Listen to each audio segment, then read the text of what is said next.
Hi friends, నేను మీ సిరి vlogs. నా video కనుక మీరు ఫస్ట్ టైం చూస్తున్నట్టయితే లైక్ చేయండి, షేర్ చేయండి, సబ్స్క్రైబ్ చేయండి. ఈరోజు నేను కొంచెం లేటుగా లేవడం జరిగింది మార్నింగ్.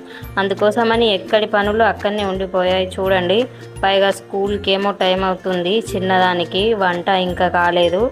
టకటక వంట చేయాలని చెప్పి కాకరకాయలు, ఉల్లిగడ్డలు, పచ్చిమిర్చి, టమాటా కడుగుతున్నాను. ఎలాగైనా సోన్తో కట్ చేపియాలని చెప్పి సోన్ దగ్గరికి వెళ్తున్నాను. సోనేమో పాపతోటి ఆడుకుంటున్నాడు మార్నింగ్. తనకు కాకరకాయలు ఇవ్వంగానే చూడండి ఎక్స్ప్రెషన్స్ ఎలా పెడుతున్నాడో. కాకరకాయ అనగానే కథం, ఆ రోజు తినరు కూర. మీరు కూడా అలాగేనా? కాకరకాయ అంటే నచ్చని వాళ్ళు కూడా ఉన్నారా?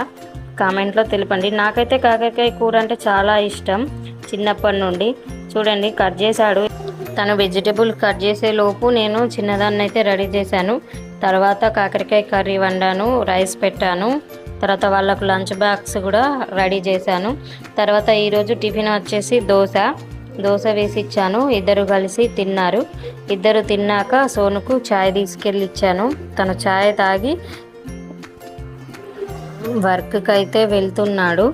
ఈరోజు చిన్నదానిది సాటర్డే కదా, అందుకే స్కూల్ యూనిఫామ్ లేదు, సివిల్ డ్రెస్ వేసుకొని వెళ్తుంది.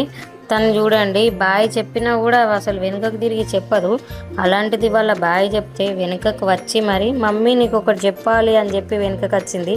ఏంటో చూస్తే ముద్దిచ్చి బాయ్ చెప్పి ఈరోజు స్కూల్కి అయితే వెళ్ళిపోయింది. Thank you for watching.